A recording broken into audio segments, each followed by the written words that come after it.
लगा लेना, अगली फ्रेम खाली करा सर। आप आईडी लगा, चलिए आज किसी की तरह प्रदर्शन हो रहा है यहाँ पे। मैं डॉक्टर अनिल कुमार नागपुर, राष्ट्रीय उपाध्यक्ष राष्ट्रीय संयुक्त मोर्चा भारत तथा हमारे साथ सभी समविचारी संगठन की ओर से आज हमने यहाँ विशेषतः ओबीसी जनगणना में जो कॉलम नंबर 12 में ओबीसी का उल्लेख नहीं किया है और वो भी इस देश के नागरिक है, भारतीय संविधान के अनुच्छेद 340 के तहत उनको उनके हक मिलना चाहिए और उनकी गिनती होनी चाहिए, गणनी होनी चाहिए। इसीलिए और तथा उसके साथ में 20 सूत्री मांगों को लेकर आज यहाँ धरना प्रदर्शन रखा गया है। जैसा कि यूजीसी एक्ट अभी तक लागू नहीं किया, वो लागू करे।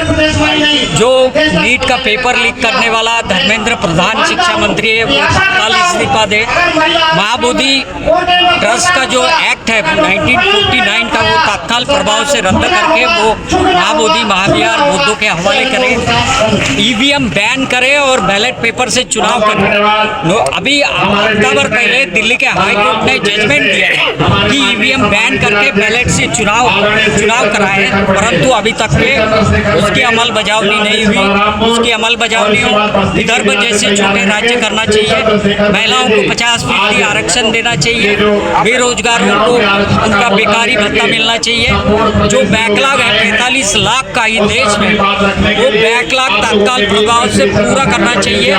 और देश में जो भ्रष्ट सरकार बैठी है, जो असंवैधानिक और अलोकतांत्रिक काम कर रही है, दो गुजरातियों को देश बेच रहे हैं, ये तत्काल बंद करना चाहिए। और महामहिम राष्ट्रपति जी ने भारतीय संविधान में तरतूद है कि भलाई मेजॉरिटी में सरकार हो, लेकिन वो अगर असंवैधानिक और अलोकतांत्रिक काम करती है तो उसको तत्काल प्रभाव से बर्खास्त करने के अधिकार है। परंतु अफसोस है, हमारे देश के तीनों सर्वोच्च पद पर बैठे आदमी, महामहिम राष्ट्रपति जी, प्रधानमंत्री और सरन्यायाधीश, ये तीनों लोगों ने डेमोक्रेसी के ये जो तीनों पिलर के हेड है, इन्होंने डेमोक्रेसी की हत्या करने का काम किया है। इसलिए इन्होंने तत्काल प्रभाव से अपने पद से इस्तीफा दे देना चाहिए। उनको देश चलाना नहीं आता, इसलिए ये आंदोलन चल रहे हैं। और आज देश का युवा यहाँ खड़ा हुआ है तो समझ लेना हमारी आज़ादी खतरे में है। इसलिए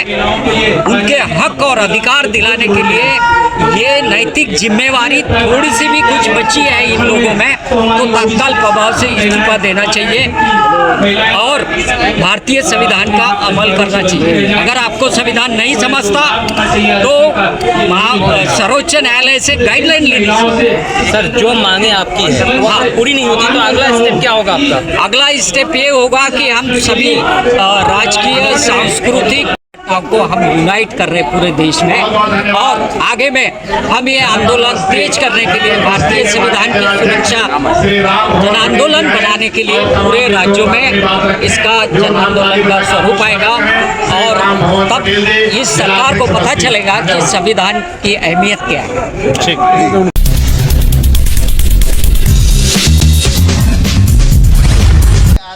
दाम अगर नहीं मिलेगा तो वो किसान जिंदा नहीं रह सकता।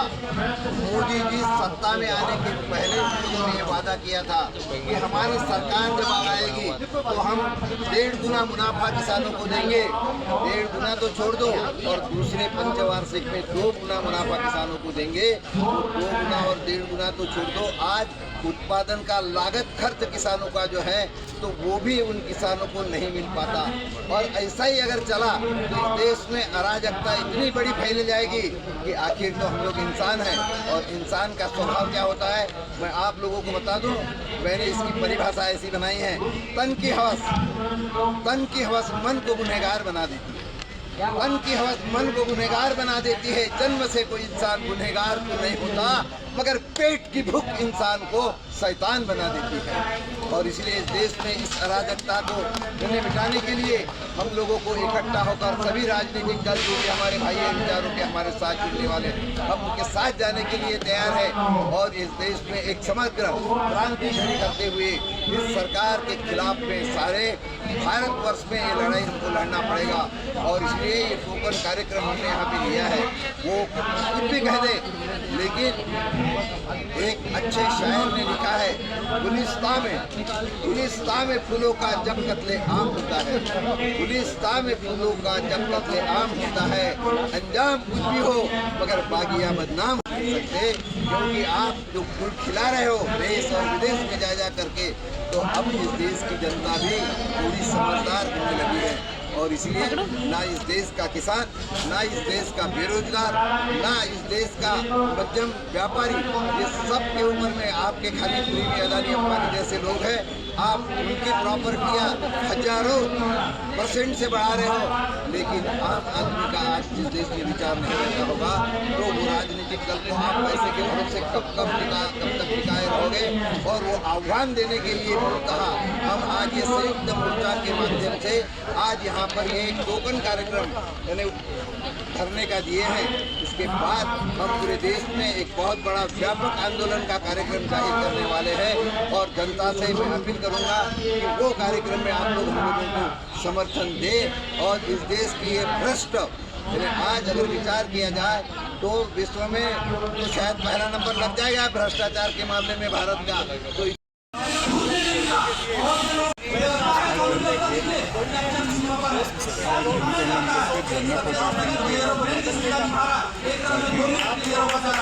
कोई इशू है, कोई प्रॉब्लम है, इशू और मैं किसान ग्रुप के एक और अखिल भारतीय ओबीसी बहुजन महासंघ का राष्ट्रीय अध्यक्ष है। हम लोगों ने धरना कार्यक्रम इसलिए रखा है कि देश के पंतप्रधान मोदी जी ने कैबिनेट लेकर ये बात कहा था कि इसके बाद जब देश की जनगणना होगी तो उसमें हम ओबीसी की जनगणना करेंगे। लेकिन जब जनगणना का कार्य शुरू हुआ और उसके फॉर्म हमने देखा, जब गणना करने कर्मचारी आने लगे तो वहाँ पर खाली SC ST और ओबीसी का कॉलम नाम ही गायब है, उसको अदर में डाल दिए। अगर इस देश में 60% ओबीसी है तो 60% ओबीसी की जनगणना होना इसलिए ज़रूरी है कि हमको हमारा संवैधानिक अधिकार है, और वो संवैधानिक अधिकार का महत्व इसलिए है कि हमारे साथ जो अन्याय होता है वो अन्याय के खिलाफ में हम अगर किसी भी कोर्ट में गए तो हम जीत नहीं सकते, क्योंकि कोर्ट को पुरावा चाहिए, और कोर्ट को पुरावा देने के लिए हमारे पास तो कुछ नहीं है।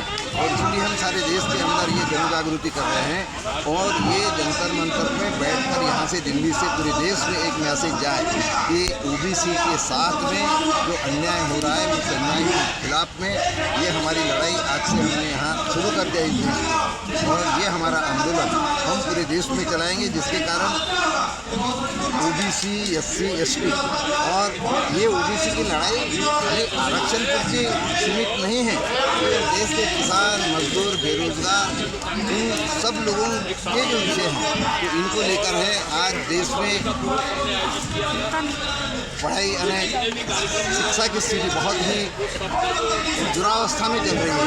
आज सरकारी स्कूलें 1 लाख अगर बंद हो गए तो वहाँ के इतने गरीबों के बच्चे कहाँ पढ़ेंगे, और इसलिए हमारे ये सारे मतलब किसान, मजदूर और बेरोजगार हमारे युवा साथी और जो अच्छे एजुकेटेड लोग हैं, तो इन लोगों के साथ भी जो अन्याय हो रहा है तो इसके लिए लड़ाई है, और इसलिए हम लोग आज यहाँ धरना आंदोलन पे बैठे। यहाँ हमारे इस लड़ाई कांग्रेस जनता पार्टी भी बैठे हैं, इशू उनका भी है, धर्मेंद्र प्रधान तुम रिजाइन दो, क्योंकि तुमने जो ये जो स्टूडेंट के साथ और एग्ज़ाम देने वाला बच्चों के साथ जो तुमने जो गेम खेल रहे हो, इस गेम के लिए तुम्हें जो कुछ भी मतलब रिस्पॉन्सिबिलिटी लेना चाहिए, तुम मिजरेबल फेल हो गए।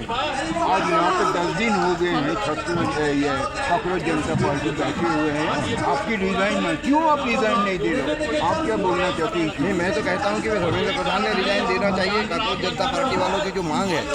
और मैं तो ये कहता हूँ कि कोई अगर जस्टिस जैसे आदमी ये कहे कि भी ये बेरोजगार यानी कॉकरोच है, तो इससे बुरी बात और दूसरी हो नहीं सकती, और इसलिए हमारा तो उनको भी समर्थन है, और ये आगे दिनों में इस लड़ाई में हम उन लोगों को भी साथ में लेंगे, और इस देश की जो कार्यरत सरकार है उसके खिलाफ लड़ेंगे। मानसून सेशन कुछ दिनों के भीतर शुरू हो जाएगा।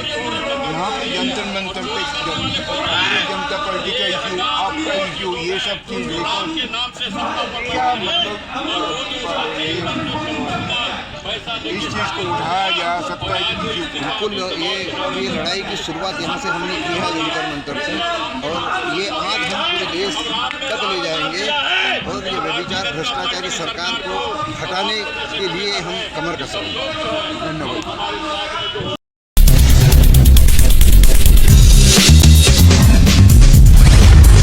अपनी मनमानी करते हैं, आप सरकार में क्या लगता है कहीं ना कहीं सरकार में नहीं है, हम सरकार के खिलाफ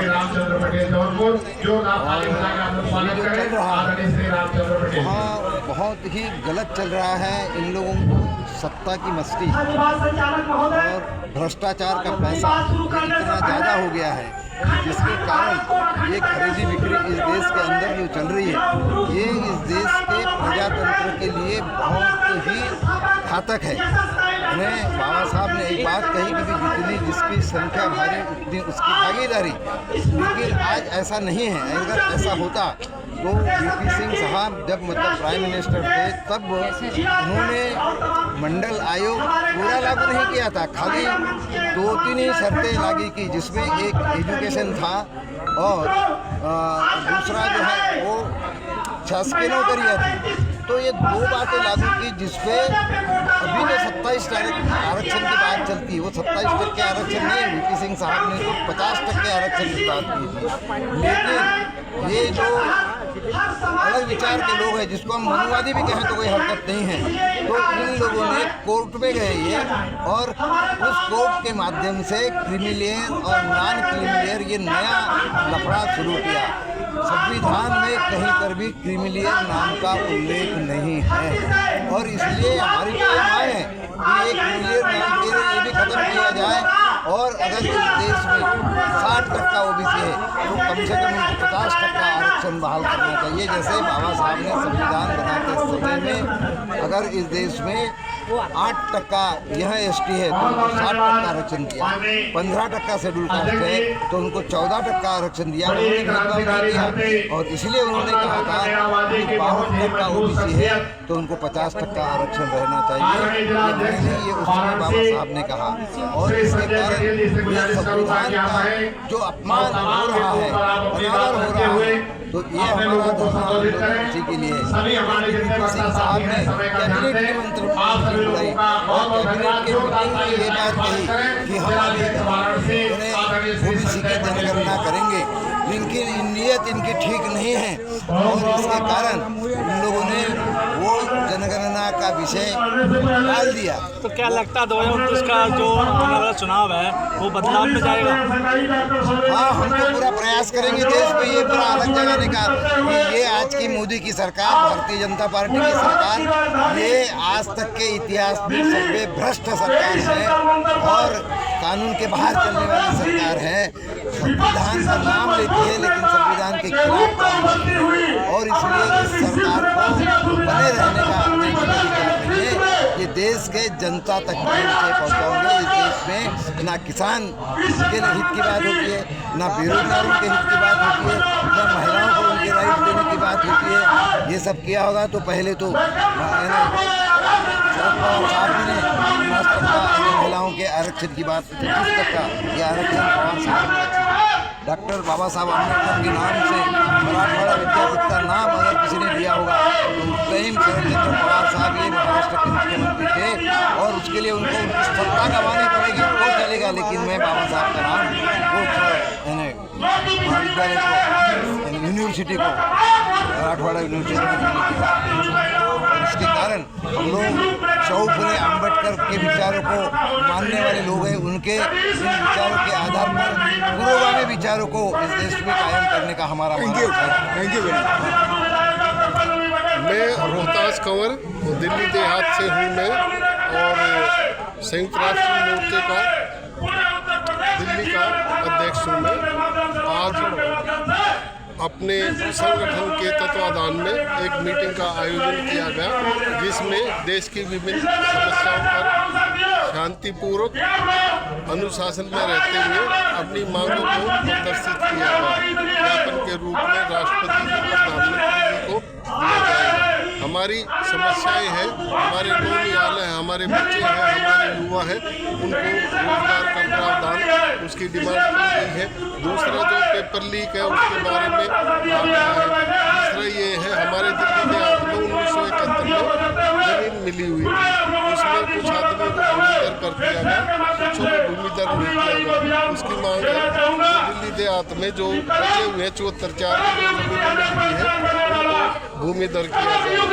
वही बात इसकी देश में इस सरकार के समय में समस्याओं का अंबार लगा हुआ है। उस समस्याओं से आम आदमी जूझ रहा है, लेकिन सरकार के काम में जूं नहीं देंग रही। कांग्रेस जनता पार्टी बैठे हुए हैं 10 दिन से, एक ही इशू, शिक्षा मंत्री को इस्तीफा देना चाहिए। आप इस चीज के बारे में जो कुछ भी जानना बोलना चाहते हैं। इसके बारे में बच्चा जानता है, जो गवर्नमेंट है वो नहीं चाहती गवर्नमेंट के खिलाफ कोई धरना दे, प्रदर्शन दे। राजनाथ जी ने कहा था कि सरकार में कोई भी इस्तीफा नहीं देगा, चाहे कोई कितना भी जुर्म करे, कुछ करे, आप दे दो भाई। सरकार में इस्तीफा देने का मन नहीं है, कोई भी इस्तीफा नहीं देगा। सरकार सोचती है कि इनकी सरकार चलेगी, पब्लिक को बेवकूफ़ समझती है। Thank you.